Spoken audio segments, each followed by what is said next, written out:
Bismillahirrahmanirrahim. Alhamdulillah wassalatu wassalamu ala rasulillahi wa ala alihi wa sahbihi wa sallama tasliman kathira. Allahumma salli ala Muhammedin wa ala ali Muhammed. Amma ba'du, gjithë hamdi, falenderimet dhe lavdia e plot i takon të madhit Allah fuqi plot. Salate dhe selame çdo herë dhe pandaj dërgojmë më të dashurit ton, më të madhit pejgamber Muhammedit ton të dashur alayhi salatu wassalam. Miq të nderuar, assalamu alaikum wa rahmatullahi wa barakatuh. Me lejnë Allahut fuqi plot, po vazhdojmë edhe me një takim të ri. Këtë takim të radhës, në këtë cikël të emisioneve dhe takimeve tona në shoqëri me kaptinën An'am. Kjo sure e jashtëzakonshme për plot mësime e dobi, një sure e Kur'anit e veçantë për nga numri i madh i argumenteve të shumta përballë gjithë atyre të cilët kishin dilema dhe me dyshje në njëshmërinë e krijuesit. Argumente, dëshmi e prova e fakte përballë gjithë atyre të cilët ishin të zhytur në mendësinë e ignorancës dhe gjahiljetit. Sure përplot argumente dhe fakte përballë risive dhe gjërave të shpikura e të shpifura, të cilat janë përplot marrëzi. Do të vazhdojmë me lejnë Allahut me ajetet duke filluar nga ajeti 145 deri tek ajeti 150 nga kaptina An'am, të frymzuar nga kuptimet dhe përmbajtja e ajeteve përkatëse. E kemi titulluar këtë emision Haramet hynore dhe shpikjet njerëzore. Pa humbur kohë, po vazhdojmë duke lexuar ajetin 145 nga kaptina An'am. Thot Allahu fuqi plot: A'udhu billahi minash shaitanir rajim. Qul la ajidu fima uhiya ilayya muharraman ala ta'imin yat'amuhu illa an yakuna maytatan aw daman masfuha aw lahma khinzirin fa innahu rijsun aw fisqan uhilla li ghayri Allahi bih faman idturra ghayra baghin wala 'adin fa inna rabbaka ghafurun rahim. Thot Allahu fuqi plot: Thuaj, o Muhammed, nuk gjejnë atë që më është shpallur të ndaluar për atë që ha, përveç nëse është mish coftine, ose gjak i derdhur, ose mish deri, sepse është i ndyr, ose kafsh që është therrur në emër tjetër përveç Allahut. Por kush detyrohet të hanë nga këto të cilat janë të ndaluara që u përmendën më herët, pa qenë shkeles e as pa te i kalu kufit e Allahut, atëherë Zoti yt është falës dhe mëshirues. Ky është ajeti 145. Ajet ku në fakt e kemi thënë disa herë gjatë këtyre takimeve tona. Kaptina An'am, surja An'am, është prej sureve që më së shumti në raport me gjitha surët e Kur'anit është përmend dhe është përsërit në vazhdimsi fjala Qul, thuaj. Faktikisht kjo është folje e cila vjen në mënyrë urdhërore, thuaj. Ulemaja thonë, fakti pse Allahu te baraka ve taala shumë ajete i fillon dhe i nis me thirrjen thuaj, atëherë kjo nënkupton se në brendin e këtyre ajeteve në veçanti ka argumente dhe ka kundër argumente përballë gjithë atyre idhujtarëve të Mekës dhe atyre mendësive dhe mentaliteteve të cilat kishin shpik gjëra të pa arsyeshme në pretendimet dhe në bindjet e tyre. Pa humbur kohë, si zakonisht i kthehemi kolosit të interpretuesve dhe komentuesve të Kur'anit, Muhammed ibn Jarir at-Tabari, Imam Tabariut, Allahu mëshiroft, i cili duke komentuar ajetin 145 thot: Nuk gjej të ndaluar. Imam Tabariu thot, kjo pjesë është refuzim i gjitha ndalesave të shpikura që idhujtarët e Mekës dhe mendësia e tyre errët i kishin ndaluar vetes dhe të tjerëve disa lloje të kafshëve dhe të mishit. Ndalesat vlejnë vetëm kur ato janë të shpallura nga Allahu fuqi plot. Pastaj Allahu dhul xhelal përmend disa lloje të ndalesave në këtë ajet. Përmendet coftina, Imam Tabariu thot coftin në shariatin e Allahut konsiderohet çdo kafsh e ngordhur apo çdo kafsh e cila nuk është therrur konform në pajtim me dispozitat fetare islame, si dhe ajo e cila është ndaluar për konsum. Pastaj përmendet si mish i ndaluar gjaku i derdhur. Imam Tabariu thot me këtë nënkupton gjaki i rjedhur, apo i ndaluar për konsum, apo jo gjak i mbetur brenda mishit të atyre kafshëve të cilat lejohet konsumimi i mishit të tyre. Pastaj përmendet si ndales mishi i derrit. Imam Tabariu thot mishi i derrit është i ndaluar rreptësisht dhe çdo pjesë e mishit të derit dhe çdo produkt që vjen nga mishi i derit rrjedhimisht është i ndaluar për shkak se Allahu te baraka wa taala tha rijsun, kjo kafsh dhe konsumimi i mishit të kësaj kafshe është ndaluar për shumë arsye, por këtu në ajet përmendet rijsun nga se është ndyrësi. Pastaj ndalohet mishi dhe konsumimi i mishit të atyre kafshëve që janë therrur jo në emër të Allahut, por janë therrur për idhuj apo për zotna të rrejshëm apo për motive dhe bindje të ndryshme. Prandaj Imam Tabariu thotë çdo lloj therrje që bëhet për idhuj është e ndaluar, rrjedhimisht një veprim i tillë në shariat konsiderohet shirk, i konsiderohet bërje shok Allahut në adhurim dhe si veprimi i tillë është i ndaluar. E tash Allahu dhul xhelal në fund të këtij ajeti thotë e kush për juve detyrohet në rrethana të caktuara që të konsumoj mishin e ndonjë prej këtyre llojit të këtyre ndalesave, atëherë në rrethana të jashtëzakonshme detyrimi e lejon edhe konsumimin e ndonjërit prej këtyre llojit të mishrave.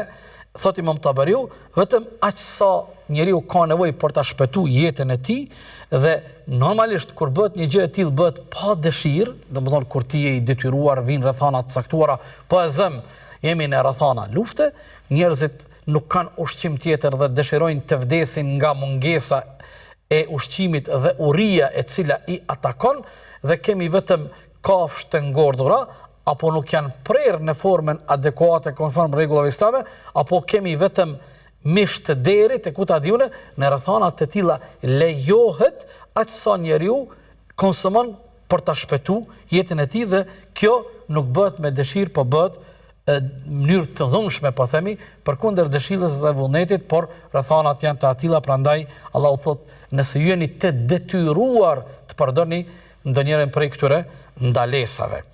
Do thotë, Imam Tabariu tregon se ajeti në fjalë, në këtë rast ajeti 145 i kapitullës En'am, vendos parimin e kufizimit të haramit dhe se harami është i kufizuar.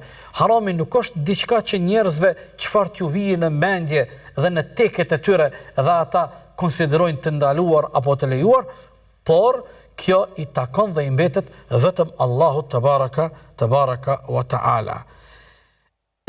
Nëse kishim me bë një përmbledhje të ajetit në fjalë, të ajetit 145, atëherë përmbledhja mund të jetë kjo. Në një, ajeti refuzon çdo lloj ndalese të shpikur nga mendësia e dhujtarëve të Mekës dhe mendësia e ignorancës. Pastaj ajeti në fjalë përcakton haramet reale, ato që janë të ndaluara realisht, sikurse mishi i derit, mishi i coftinës e kështu me radhë. Pastaj ajeti tregon se në raste të detyrimit lejohet përdorimi i këtyre llojeve të mishmave, kur vjen në shprehje rreziku i jetës së njeriu e kështu me radhë. Pastaj ajeti në vetvete po ashtu thekson mëshirën hyrore.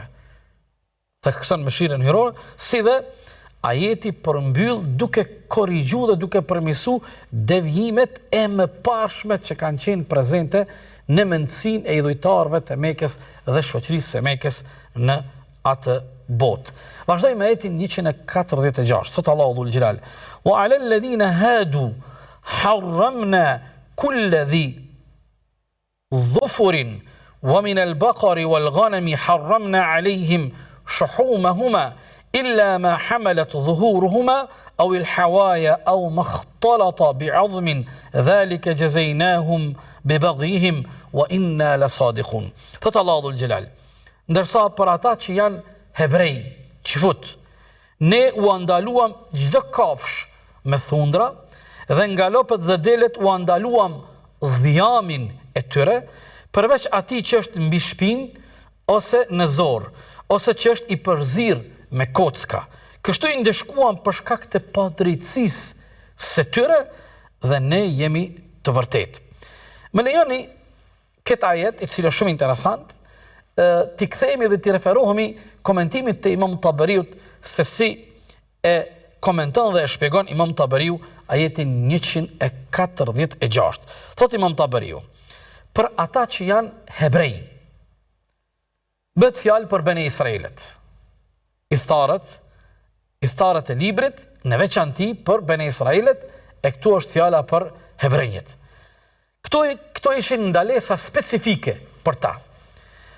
Këto nuk ishin ndalesa të përgjithshme për gjithë njerëzit, por në kohë të caktuar, në periudha të caktuara, për këtë grup njerëzve ishin ndalesa specifike. Po i fillojmë ti numrojmë disa prej këtyre ndalesave specifike që i përmban ajeti 146. Ndaluam çdo kafsh me thundra, thot Imam Tabariu, kafsh me thundra të pandara, si mishi i devës, apo kafsh të tjera. Edhe njëherë po e theksojmë, kjo ndalesë ishte ndalesë specifike. Pastaj dhe nga lopët dhe delet u andaluam mishin e përzir me dhjam. Do thot Imam Tabariu, ndalimi i dhjamit, edhe kjo është po ashtu përjashtim specifik. Pastaj, përjashtim nga ky rregull, thot Imam Tabariu, lejohej ata ta konsumonin dhjamin i cili gjindej në shpinën e kafshës, dhjamin rreth zorëve, dhe dhjami i cili ishte i përzir me kocka.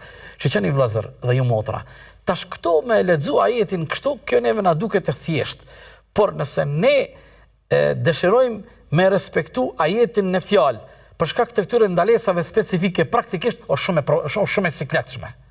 Është shumë e sikletshme me zgjedh pjesë të caktuara të pjesëve të trupit të këtyre kafshëve, pjesë të caktuara të mishit, dhe me këto karakteristika konform këtyre specifikave dhe ndalesave që ajeti i përmban për hebrenjet. E pse ndodhen këto gjëra, thot Allahu dhul xhelal, kështu ne ata i ndeshkuam. Ndeshkim për padrejtësitë e tyre, jo ndalim i përhershëm universal, tham ishte ndalim në epoka dhe periudha të caktuara dhe ndalim për gjenerata dhe breza të caktuar. Si dhe Allahu tregon se ky ndeshkim erdhi për shkak të padrejtësisë së tyre. Imam Tabariu thot, padrejtësia e tyre nën kupton. Ata ishin ata që në vazhdimsi kanë shkelë dhe kanë abuzuar me urdhrat e Allahut. Ata ishin ata cilët në vazhdimsi kanë shpërfaq rebelimin dhe arrogancën e tyre përballë urdhrave dhe urdhresave të Zotit te Baraku ve Teala, dhe rrjedhimisht ata në këtë gjendje çfarë ishin dhe çfarë ata kanë shpërfaq ishin të devijuar nga mësimet e Tevratit, të Musës a.s., të Zëburit, të Davudit a.s. e kështu me radhë. Çfarë përmban ky ajet, apo një përmbledhje e përgjithshme ajetit në fjalë, ajeti përshkruan ndalesat specifike që ishin në veçanti për hebrenjit, tregon ajeti ca përjashtime përballë këtyre ndalesave, pastaj tregon ajeti se ky ishte një ndeshkim hynor për ta dhe periudha të caktuara, po ashtu ajeti tregon duke bë dallim mes ndalesave universale dhe atyre ndalesave historike që ishin prezente në periudha të caktuara të historisë së këtij populli, dhe ajeti është vazhdimsi e ajeteve paraprake që vazhdon të shtjellon temën e cila ka të bëjë me halalin dhe haramin, të lejuarën dhe të ndaluarën. Ajeti 147, thot Allahu dhul Gjelal: Fa in kadhabuka faqul rabbukum dhu rahmatin wasi'ah wa la yuraddu ba'suhu 'anil qawmil mujrimin. Thot Allahu dhul Gjelal: e nëse ata të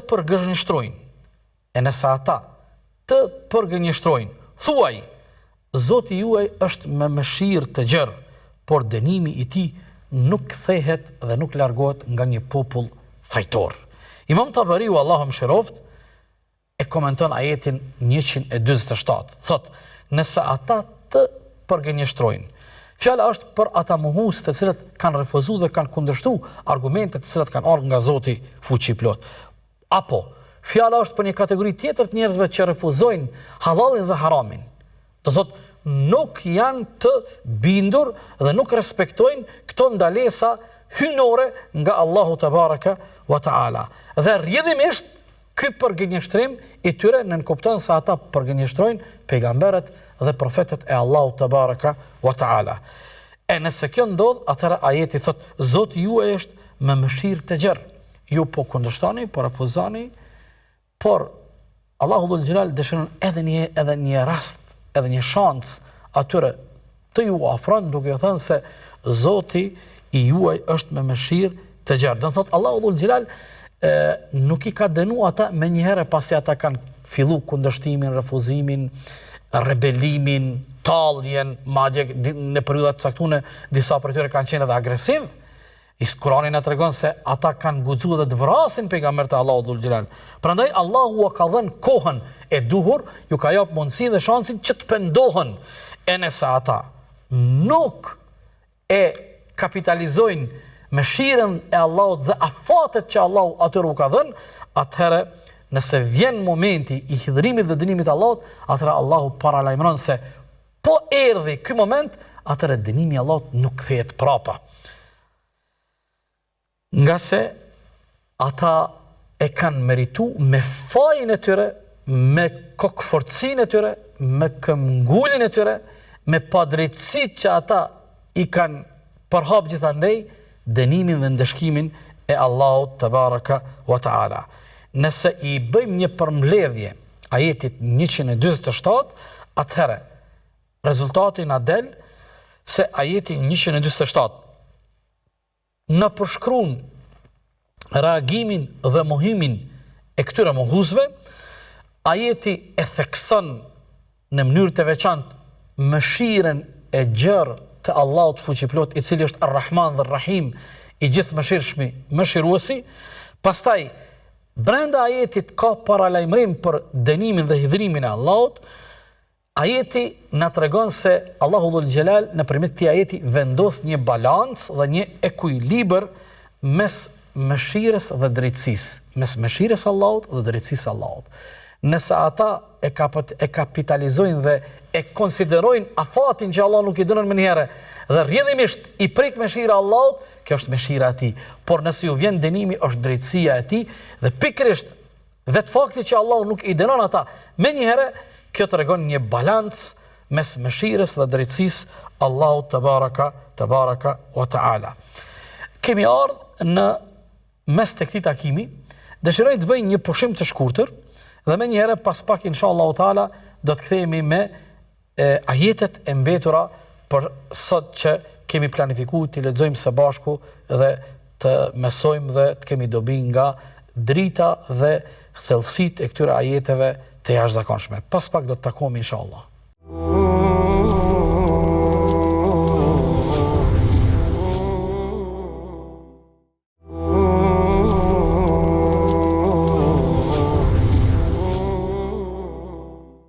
Assalamu alaikum wa rahmatullahi wa barakatuh. Me të nderuar, jemi në shoqëri me surën An'am. Sot jemi duke lexuar ajetet 145 deri tek ajeti 150. Kemi ardhur tek ajeti 148. Ku Allahu te baraka wa taala thot: "Sayaqulu alladhina ashraku law sha'a Allahu ma ashrakna wala aba'una wala harramna min shay'in kadhalika kadhaba alladhina min qablihim hatta dhaqu ba'sana قل هل عندكم من علم فتخرجوه لنا إن تتبعون إلا الظن وإن أنتم إلا تخرصون. Thot Allahu Dhul Gjelal. Do të vinë ata idhujtarët dhe do të thonë ty, o Muhammed, sikur të donë të Allahu, ne nuk do të bënim shirk, e as baballarët tonë, dhe nuk do të ndalonim asgjë. Kështu përgënjeshtruan edhe ata që ishin para tyre. Këtë mendësi e kishin edhe shumë gjenerata para këtyre. Derisa e shijuan dënimin ton. Thuaj, o Muhammed, ju që po mundoheni ta justifikoni gjendjen e juj, mendësinë e juj, praktikën e juj, pretendimet e juja, bindjet e juja me dëshirën e Allahut. Thuaj o ti atyre. A keni ndonjë dije, a keni ndonjë argument? Urdhro. Na ofroni, nxjerrni para neve. Ju nuk keni asnjë argument, por ju jeni vetëm të atill që pasoni hamendjen dhe në fund jeni vetëm gënjeshtar. Imam Tabariu, Allahu mëshiroft, e komenton ajetin në fjalë kështu. Do të thonë idhujtarët. Thot, kjo Imam Tabariu thot, ata mundohen me justifiku dhe me legjitimu qëndrimin e tyre, bindjet, pretendimet e tyre me caktimin e Allahut. Nga sa ata thonë, Allahu deshi që ne të bëjmë shirk. Allahu deshi që ne dhe baballarët tonë të kemi këta idhuj, këta zotë në të rejshem. Këto ndalesat që ata me marzin e tyre kanë pas praktikat të tilla. Por ky është argument i paqëndrueshëm. Sikur Allahu të dëshironte ne nuk do të bënim shirk. Do thot Imam Tabariu thot ky është pretendim i tyre ku ata mundohen ta legjitimojnë idhujtarin. Nëpërmjet këtij pretendimi ata provojnë me leju dhe me legjitimu idhujtarin dhe idhujt dhe zotnat e tyre të rejshëm. Pastaj thon edhe ato ndalesa që ju neve po na akuzoni që kena bën ndalesa pa vend apo jo ndalesa të shpikura, thot edhe kjo është dëshira e Allahut. E kemi pa edhe në emisionet e kaluara se si ata kanë bën ndarjen mes disa kafshëve, pastaj disa produkteve të bujqësisë e kështu me radhë. Allahu Dhul Gjelal i thot pejgamberit, edhe ata që ishin para këtyre, shumë breza dhe gjenerata, edhe ata në të njëjtën formë kanë përgënjeshtru. Kundërshtimi i tyre ishte i njëjti. Njëjtën mendësi e kishin. Do thot me një fjalë, ky është një argument i vjetër që edhe pejgambert para teje janë ballafaqu dhe janë kundërshtu me këtë logjik e cila në fakt nuk është fare logjik. Atëherë Allahu i thot pejgamberit alayhis salam, nëse ju pra në këtë pretendimin dhe thirrjen tuaj që po mundoni ta justifikoni, a keni argument, a keni dëshmi për këtë që po pretendoni? Nëse keni, urdhro, na paraqitni. Urdhro tregojeni. Por sigurisht se ata nuk kanë asnjë lloj dëshmie, prove, argumenti për ta justifikuar atë çfarë ata po pretendojnë. Prandaj Allahu Dhul Gjelal në fund e përmbyll ajetin duke ju thënë atyre, ju jeni të atill që vetëm e ndiqni hamendjen, keni hamendësime. Dhe në fund krejt këto hamendësime, supozime, fundin dhe epilogin e kanë me gënjeshtrën. Thjesht ju jeni vetëm gënjeshtar, nga se me pretendimin e juaj, pse jeni gënjeshtar? Se me pretendimin e juaj po shpifni ndaj Allahut. Dhe po mundoheni të justifikoni edhe bindjet e juja, edhe praktikën e juj, edhe mendësinë e juj, me diçka që Allahu nuk e ka legjitimu. Prandaj jeni gënjeshtar. Prandaj ky lloj i gënjeshtës është shumë i rënd para Allahut fuqi plot, krijuesit absolut. Dhe ky është një devijim shumë serioz dhe devijim dhe lajthitje e rënd nga rruga e drejtë e Zotit të Madhërisëm te baraka wa taala. Nëse i bëjmë një përmbledhje ajetit 148, atëra përmbledhja do të ishte kjo. Ajeti refuzon kategorikisht çdo lloj justifikimi nëpërmjet kaderit, caktimit të Allahut. Kur ata thënë, ishte kjo dëshira e Allahut. Mos harroni vëllezër dhe motra se edhe sot në kohën tonë, shumë njerëz fatin e tyre jo të mirë, gabimet e tyre, dështimet e tyre, gjendjen e tyre mundohen me e fsheh duke justifikuar se kështu Zoti e pas ka shkruar. Shumë njerëz dështimin e tyre dhe gjendjen çfarë e kanë. Shumë njerëz që janë larg Zotit, apo janë dëgjuar në gjëra që janë ndalesa, janë harame. Po e zëm, nëse një njeri i përdor mëkatet e mëdha, ai nuk mundet me justifiku gjendjen e tij duke thënë se kështu e pas ka shkruar Zoti për mua. Apo ma e keqa dhe ma e ronda kur njerëzit krimet e ronda mundohen me justifiku me caktimin dhe vullnetin e Zotit te baraka wa taala. Prandaj, ky ajet është një nga ajetet në mesin e shumë ajeteve të Kuranit që në mënyrë kategorike dhe fuqishëm refuzohet e justifikimi me kader. Ajetin e fjalë kritikon fatalizmin, do thot fatalizëm konsiderohet kur dikush dështimin dhe humbjen e tij e justifikon me vullnetin dhe kaderin e Allahut. Dhe kjo është e papranueshme. Ajeti përmban në vete një argument ku thot urdhro na shfaqni nëse keni argument dhe dije. Nëse keni dëshmi për pretendimin e juaj. Ajeti po ashtu na mëson se ajeti denoncon hamendjen, do nuk ka hamendje. Dhe në veçanti kur jemi tek halali, tek harami, tek adhurimi, tek Zoti i plot fuqishëm, tek ritualet fetare nuk ka hamendje, po ma merr mendja mu. Wala mu po ma merr mendja, bën me apo çështo. Ja nuk te adhurimi ndaj Allahut nuk ka po ma merr mendja. Te adhurimi ndaj Allahut janë gjëra të qarta, të sqaruara dhe aty nuk ka asnjë lloj me dyshje, nuk ka hamendësime. Si dhe ajeti në vetvete përmban edhe një gjë tjetër, përmban atë vazhdimsinë e polemikave me idhujtarët. Ju kemi thënë vëllezër dhe motra, dhe këtë kemi përsërit pothuajse në çdo emision gjatë shoqërisë me ajetet e kapitines En'am.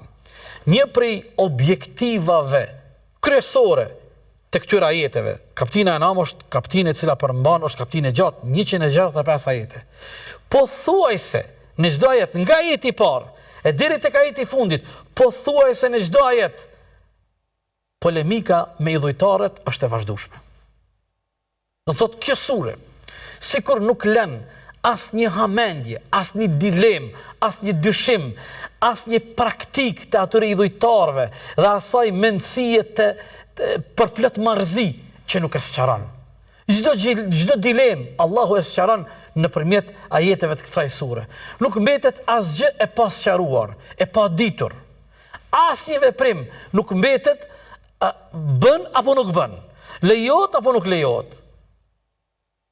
Prandaj çdo gjë është e qartë. Dhe argumentet dhe dëshmit e kësaj sure janë të jashtëzakonshme. Kisha pas dëshirë që edhe kolegët e mi të respektuar, të gjithë pa përjashtim, ko pas kohë, secili prej tyre t'i kthehet kësaj kapitine dhe secili me besimtarët dhe xhamatin e tij kur t'i jepet rasti dhe mundësia t'i bën një përmbledhje argumenteve, provave, fakteve të fuqishme të kësaj sure përballë idhujtarisë dhe idhujtarëve. Po vazhdojmë me ajetin 149. Thot Allahu dhul Jalal: "Qul falillahi al-hujjatu al-baligha falau sha'a lahadakum ajma'in." Thot Allahu dhul Jalal: "Thuaj o Muhammed, vetëm Allahut i takon argumenti përfundimtar. Sikur të donte, ai Allahu të gjithë juve do t'ju udhëzonte në rrugën e drejtë." Shqoni tash ajetin 149 është vazhdimsi me ajetin 148 kur Allahu e mësoi pejgamberin dhe i tha: "Pyeti ti ata, a kanë fakte? A kanë dëshmi dhe prova për këtë që po pretendojnë dhe këtë justifikimin e tyre që ata po e përdorin me kaderin e Allahut, sikur Allahu të dëshironte, ne nuk do të kishim me i marrë këta zot në të rejshëm dhe idhuj për zotra. E ta shqyqoni ajetin 149, vazhdimësi e polemikës me idhujtarët. Kull, thuaj o Muhammed, falillahi l-hujjatul baligha. Vetëm Allahut fuqi i plotë, i cili është sovrani, vetëm ati i takon argumenti përfundimtar. Apo sikur me thonë ne me gjuhën e popullit, vetëm Allah vendos pikën. A ki pa kur jemi ne në debata dhe biseda për çështje të ndryshme, i thot ai bashkëbiseduesi ti, pse i ndërum po vendos pikën? Pse po këm ngul se ti ki të drejt? Kur jemi tek vendosja pikave, kur jemi tek çështja kush ka të drejt, me thonë fjalën përfundimtare, falillahi l-hujjatul baligha. Vetëm Allahu fuqi plot xhalla xhelaluhu. Ati i takon argumenti përfundimtar. Fjala fundit është e Allahut fuqi plot. Lejohet, nuk lejohet. Bën, nuk bën. Është e pranuar, është e papranuar. Është marrëzi, nuk është marrëzi. Është turp, nuk është turp. Është normale, nuk është normale. Kjo është peshorja jonë. Ju lutem vëllezër dhe motra. Kjo është sot betejë më e pamëshirshme që sot ndodh në botën tonë në kohën e postmodernizmit. Të gjithë kundërshtarët e vargut dhe zinxhirit të gjatë të pejgamberëve të Zotit mundohen me falsifiku, e me manipulu këtë të vërtet. Ka përpjekje të mëdha për me bo këtë manipulim. Kush duhet të na tregoj neve çfarë bën dhe nuk bën, çfarë lejohet dhe nuk lejohet, çfarë është e mirë dhe nuk është e mirë, çfarë është e pranueshme dhe nuk është e pranueshme. Paramendo, sot njerëzit pretendim se unë kam të drejtë të veproj me jetën time si të dua. Unë kam të drejtë me trupin tim të veproj si të dua. Unë kam të drejtë me lirin time të veproj si të dua. Unë kam të drejtë me pasurin time të veproj si të dua. Unë kam të drejtë me lapsin tim të shkruaj çfarë unë mendoj. Të lutem. Kjo është manipulimi më i madh. Dhe kjo është lajthitja dhe dehja më e madhe që sot i bëhet njerëzimit. Pikërisht, kjo është ajo lufta e madhe mes gjithë pejgamberëve të Zotit dhe atyre kundërshtarëve të pejgamberëve të Zotit. Kul falillahi l-hujjatul baligha. Kjo pjesë e fuqishme ajetit 149, thuaj vetëm Allahut i takon argumenti përfundimtar. Dhe besoj që isha i qartë mjaftueshëm se çfarë nën kupton kjo pjesë e fuqishme e këtij ajeti. Sikur ai Allahu të donte, të gjithë juve do t'ju udhëzonte në rrugën e drejtë. Nëse kishim me i bë një përmbledhje tani ajetit 149, do t'ishte kjo përmbledhja apo një rezume e përgjithshme e asaj çfarë u mundova me thonë para juve.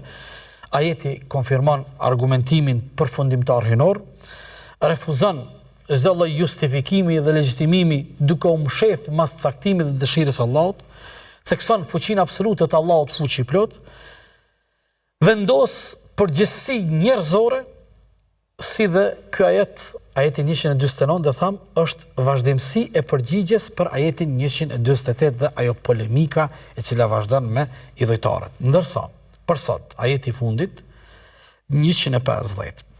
Thot Allahu fuqi plot.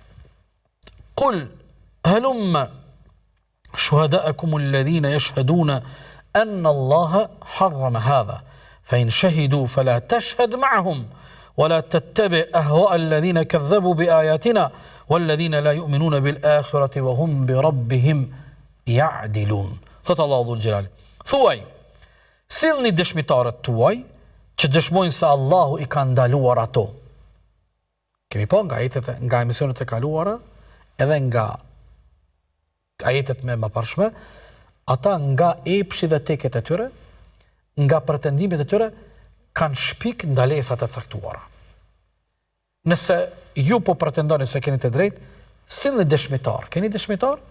E nëse ata dëshmojnë, mos dëshmo me ta. Dhe mos ndiq dëshirat dhe epshin e tyre që i përgënjështrojnë argumentet tona, nga se ata janë ata që nuk besojnë në ditën e fundit në ahiret, dhe janë ata që i bëjnë ortak dhe shirk Zotit e tyre. Imam Tabariu e shpjegon ajetin 150 kështu. Sillni dëshmitar tuaj. Thotë ky ajet është sfidë për idhujtarët. Kërkohet dëshmi, kërkohet prova për dëshmitë e shpikura dhe për ndalesat e shpikura. Thotë Imam Tabariu, nëse ata dëshmojnë, mos dëshmo me ta. Do thotë, dëshmia e rreme nuk duhet të pranohet, nuk duhet të mbështetet dhe as që ne duhet të bëmi pjesë e atij procesi në asnjë rrethon. Nga se këto janë gjëra të qarta dhe të ditura. Është e qartë. Kuj i takon të tregoj çfarë është e lejuar dhe çfarë është e ndaluar. Prandaj Allahu thotë, mos ndiq epshin dhe dëshirat e tyre. Mos ndiq epshin dhe dëshirat e tyre. Nga se ndalesat apo lejesat e tyre bazohen në epsh, jo në shpallje dhe jo në dije. E tash Allahu na tregon se gjithë ata njerëz që guxojnë dhe marrin guximin për pretendime dhe bindje të tilla, ata janë ajo kategori e njerëzve që ata i karakterizojnë dy gjëra. E para, nuk e besojnë takimin me Allahun, nuk e besojnë ahiretin, ditën e gjykimit, nga se po ta besonin në të vërtet takimin me Allahun, ata kishin me korrigju gabimin e tyre. Nga sa ata e dinë se nëse kështu dalin para Allahut në të vërtet në ditën e gjykimit, ata e dinë çfarë i pret dhe cili është fundi i tyre. Dhe e dyta, ata i bëjnë shok dhe ortak Zotit waliyadhu billah. Për ta përmbledh ajetin 150, ky ajet kërkon dëshmi për pretendimet fetare të gjithë atyre të cilët nuk dëshirojnë të ecin në rrugën e drejtë dhe në shpalljen e Kur'anit dhe të pejgamberit alayhis salam. Ajeti refuzon dëshminë e rreme, ndalon ajeti kategorikisht ndjekjen e dëshirave dhe epsheve të atyre. Ajeti përshkruan dhe identifikon mohuesit, si dhe edhe ky ajet është vazhdimsi, sikur ajeti 149-148, vazhdimsi e polemikës kundër mendësisë së idhujtarëve dhe atyre ndalesave të shpikura. Prandaj edhe e kemi titullu këtë takim haramet hynore dhe shpikjet njerëzore. Po, ka shpikje njerëzore, por atyre ju mungon legitimiteti, nga se këto ndalesa nuk e kanë marrë legitimitetin hynor, sikurse që kanë ndalesa hynore dhe ato janë legjitime, nga se më të drejt Allahu neve, nga se është Zoti fuqi i plot te baraka wa taala, është krijuesi jon, atij takon ligjvënia, ai vendos ligje dhe rregulla. Prandaj haramet hynore janë harame dhe ne i respektojmë dhe bindemi para ndalesave të tilla, sikurse që veprojmë konform me gjërat e lejuara që Allahu i ka bërë të lejuara për ne. Në fund, e mbyllim këtë takim me lutjen e njohur të pejgamberit alayhis salam, ku i dërguari i Allahut na ka mësuar dhe na ka udhëzuar që ne ta lutim Allahun me këto fjalë: O Allahu ynë, o Zoti ynë, na mundësot ta njohim e ta dim të vërtetën dhe të jetojmë me të, si dhe na mundësot ta njohim e ta dim të pavërtetën të kotën dhe të largohemi prej saj. Shumë njerëz e din dhe e njohin të vërtetën, por nuk jetojnë me të, sikur që shumë njerëz e din të pavërtetën dhe të kotën, por nuk e kanë fuqinë dhe nuk e kanë dëshirën më u largu prej të kotës dhe të pavërtetës. Deri në takimin e radhës, qofshit kudo që jeni, nën kujdesin dhe në mbrojtjen e të madhet Allah fuqi i plot, e ajo është mbrojtësi më i miri. Wassalamu alaikum wa rahmatullahi wa barakatuh.